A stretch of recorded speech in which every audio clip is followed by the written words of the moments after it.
All right, so let's get started on our high frequency words. So you ready? Even, Mr., Mrs., mouse, other, shall, these, when, while, white.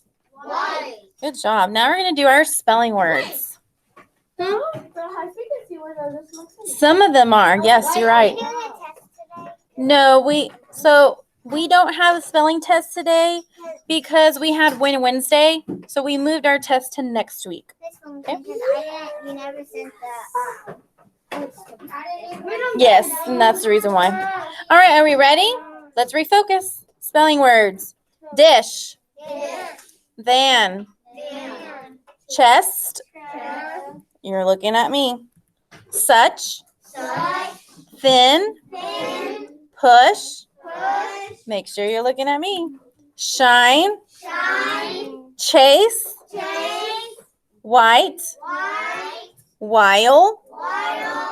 And that's it. Good job. All right, so now we're going to do our sounds. So if you look at me, we are going to do syllables. So we had pretty fun doing these ones because it had more syllables than just 2 or 3. Yeah. So it says here, we're going to count syllables. So listen as I do the first one. So the first one, the word is appear. So if I say appear, I'm going to clap it out. Appear. That means there are how many? 2 syllables in appear. Now it is your turn. Your word is reappear. How many? 3. So does appear and reappear, thank you. Does appear and reappear have the same syllables? No. Which one has more? Reappear. Good job. All right, so here's the second one. You ready? Undone. How many? 2. Reinvented. 4. Invented. 3. Interested. 2. Let's try it again. Interested. Interested. 4. So it tripped up my last class too. So let's try uninterested. Uninterested. 5. And forgiven. 3. Unforgiven. 4. So which one had the most syllables of the words that we just said?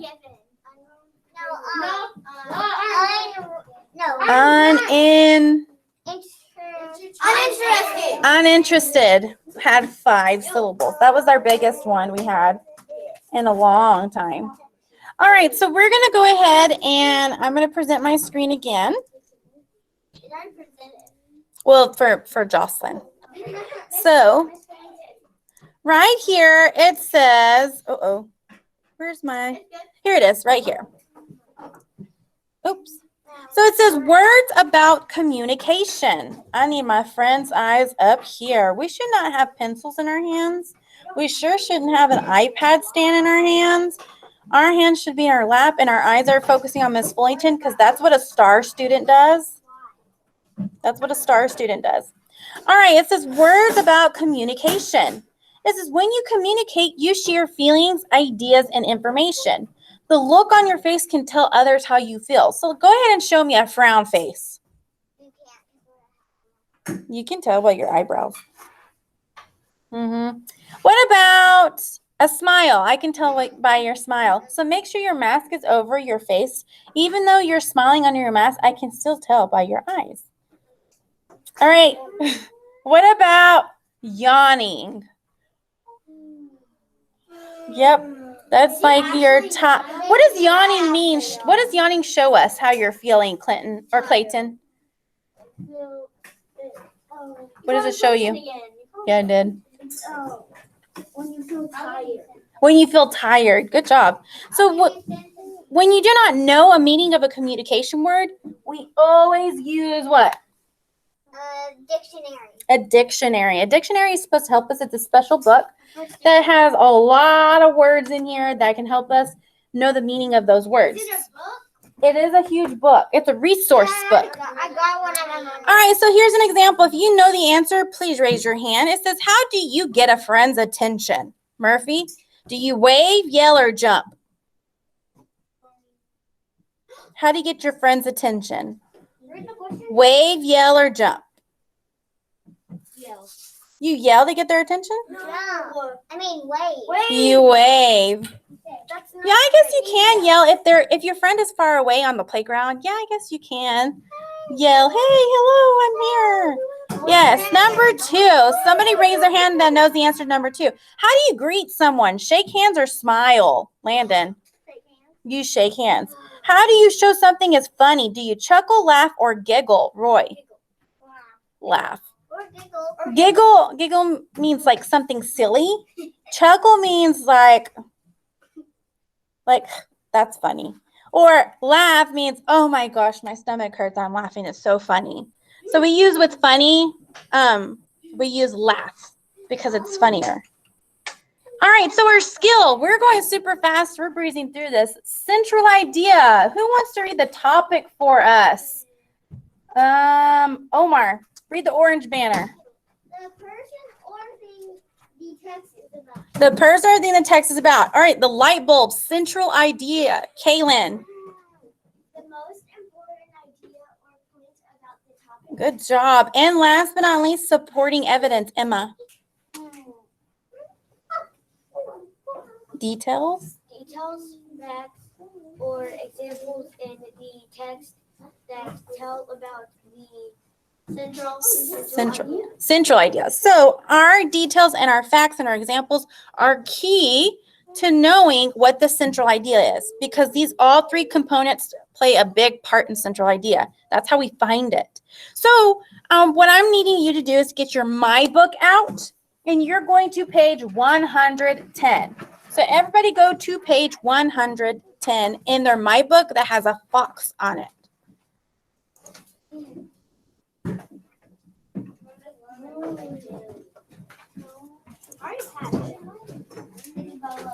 I'm gonna do one swipe. One swipe on there. Wait, what? Whoa, why is there a little tiny man on here? So we should be on page 110, and the title is Be a Hero. So you don't necessarily have to be on the carpet to see this. Yes, turn my iPad off. Can you plug it in, Sydney? That way it's charged. All right. So raise your hand. Or not raise your hand. Give me a thumbs up to tell me that you're already on that page and you're ready to go. My page? 110. You're too far. Here it is. 110. We're close. There you go. You don't have a My Book? Oh, we need to get you one. Okay.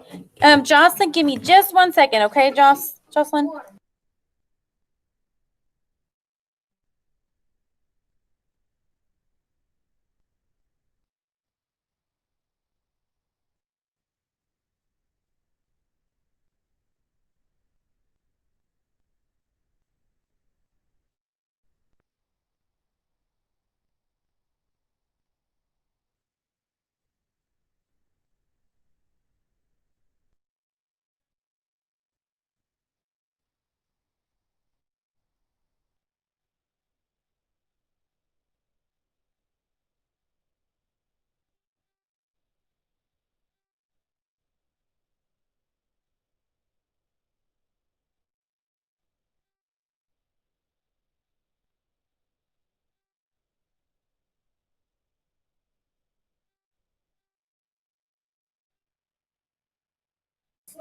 All right. So everybody should be on this page. Everybody give me a thumbs up if you're ready. Or a peace sign in the air that's telling me, okay, I am good. I know messing with me. Who? Hotel. Your tail is coming off? No, I want it off. Oh, you want it off. Okay. Okay. Mackenzie, is it part of our story? Or can it wait? Okay, so why don't you go get the ice pack from my freezer? That way you can have that, sweetie. All right, hocus pocus. All right, thank you, Kaylin, for helping Mackenzie. I really appreciate it. That was so sweet. All right, yes, that's a. You didn't know it was a refrigerator? It's magical.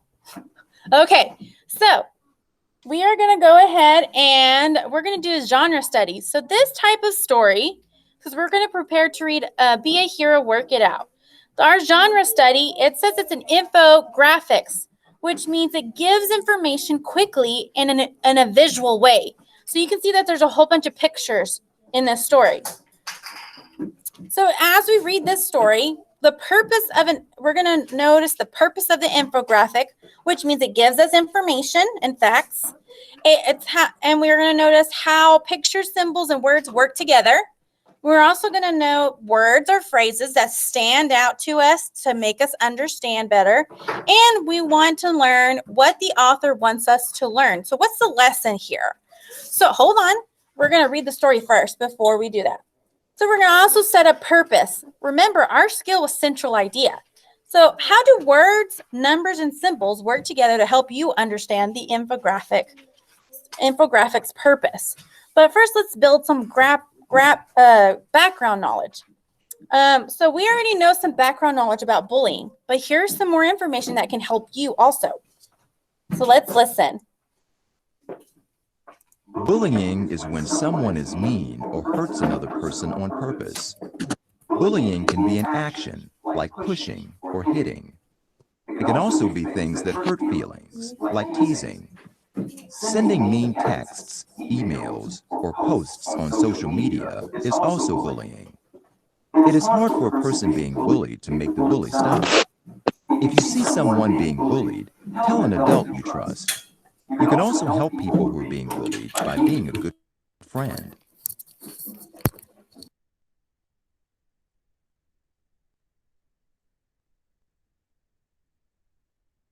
Okay, so now we're going to go ahead and read the story. All right, it says, be a hero, work it out. Let's listen. Make sure you're following along with an eraser, a pencil, your pointer finger, something that's going to help you stay on track and keep track reading while it's reading it out loud to us. That's a really good strategy to use as a great reader. So make sure that you're reading. Yes, you can use a bookmark. Bookmarks are awesome too. You can do the wand. That's perfect for tracking too. She has a wand in her hand that she uses for her Halloween costume, and she can use that. There you go. Something that's going to help you track where you're reading, because that's what a good reader does. So let's listen. I guess so. Yeah. All right, so we're going to begin reading. Let's listen. Be a Hero, Work It Out by Reuben Cooley. Identify the problem. Think about the problem. Attack the problem, not the person. Listen and have an open mind. Be respectful of feelings. Sorry. Know that everyone makes mistakes. Own up to yours. Knock out these enemies. Hitting, making threats, pushing, name-calling, making excuses, not listening, making mean faces, bullying. This is such a good example for us kiddos because all of these things are considered bullying. This is not going to help you solve your problems. So if you do any of these things, you are being unkind to your friend. Did you know that? I didn't. So making mean faces when both of us are getting in trouble is not going to help you solve your problems. You can get a tissue, babe. All right, let's continue reading. Let's see what else this superhero is going to help us learn.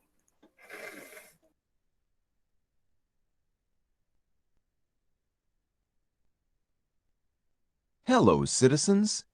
Captain Problem Solver here. I have been told there are some problems on the streets. Some kids don't know how to solve problems. No, not math problems, problems with each other. I need your help spreading the word about my tips.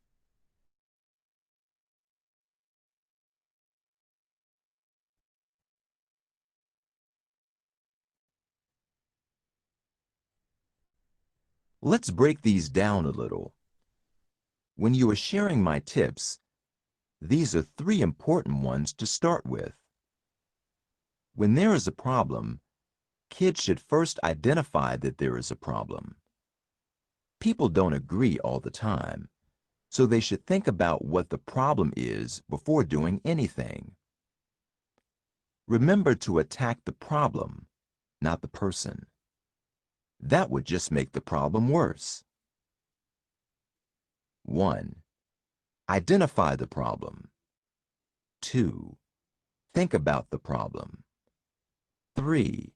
Attack the problem, not the person.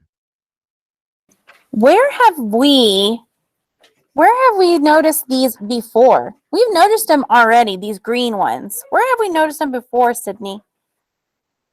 In the title, on the title page, right?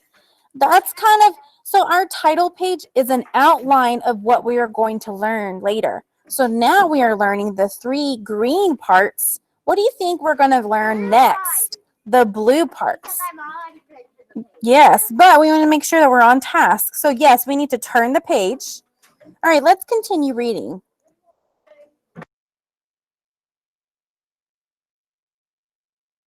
So what can kids do?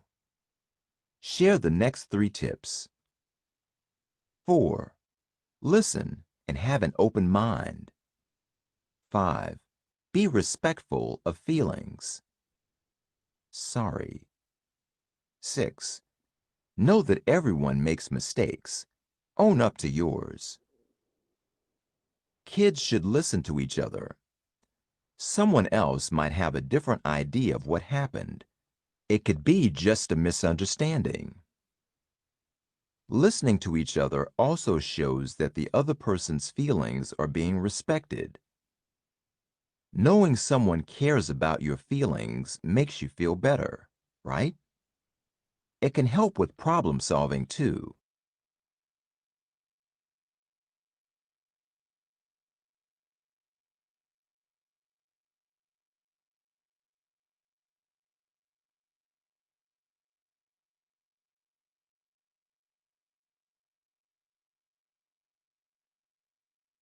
Finally, owning up to mistakes is part of life. As you share my tips with other kids, make sure you know this one well. Practice it yourself. Everyone can make mistakes, and admitting you have made one can be hard.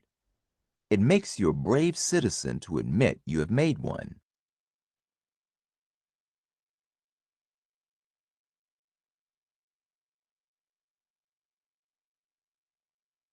These are the enemies that can stop kids from solving a problem and make the problem worse. Look for them every day and help stop them.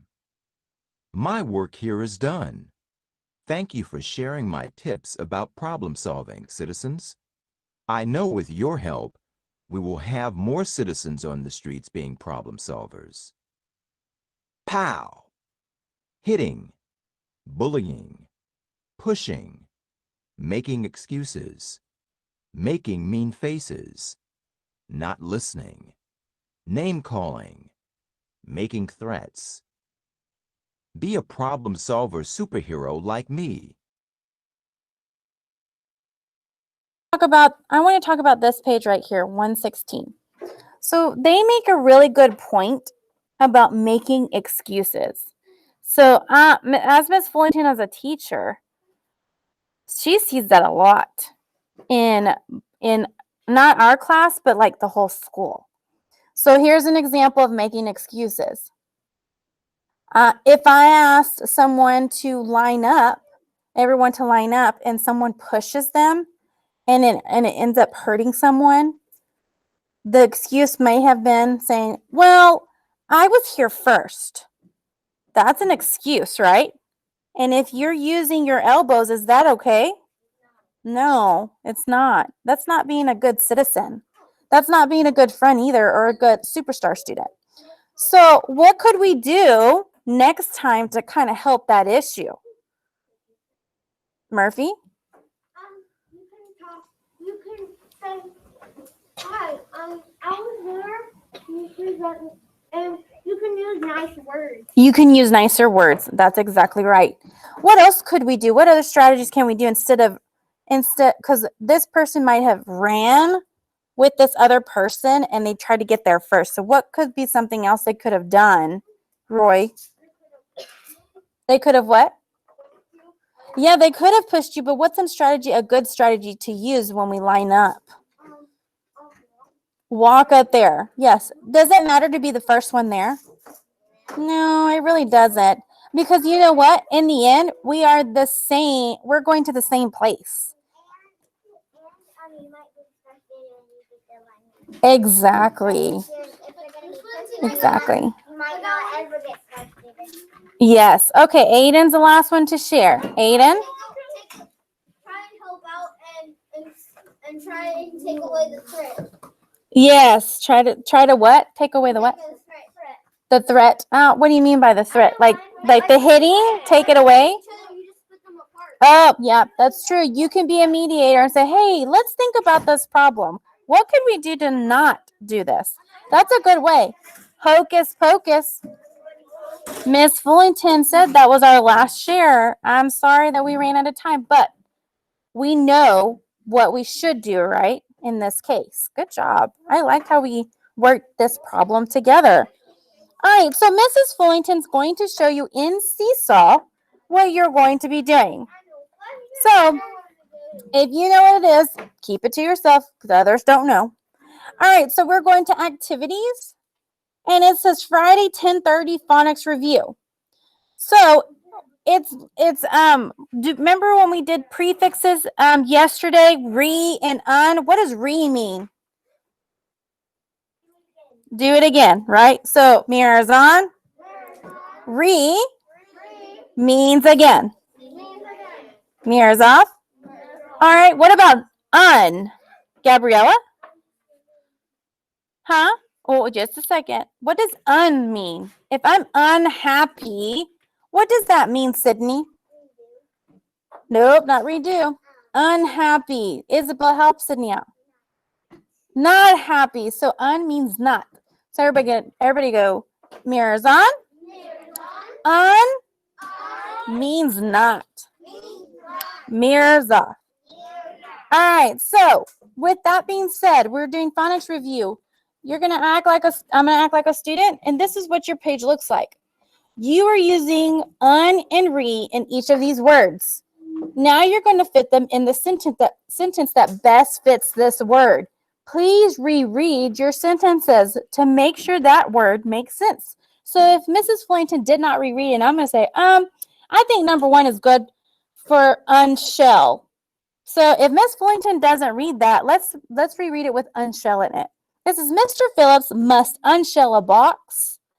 The last box got smashed. Does that make sense? No. Unshell. So Miss Fullington didn't do a very good job rereading her sentence, did she? So we want to make sure we do that. You may work with a partner quietly, but they must be in your group. They must be in your group. Not this reading group, your group that you sit with. So, hold on. Hocus pocus. Miss Fullington's not finished yet. So we need to make sure. All right. Jocelyn, do you have any questions on this assignment, sweetie? No. All right, sweetie, you may log out and have a good day. You have a good weekend, sweetie, okay? Okay, bye. Bye.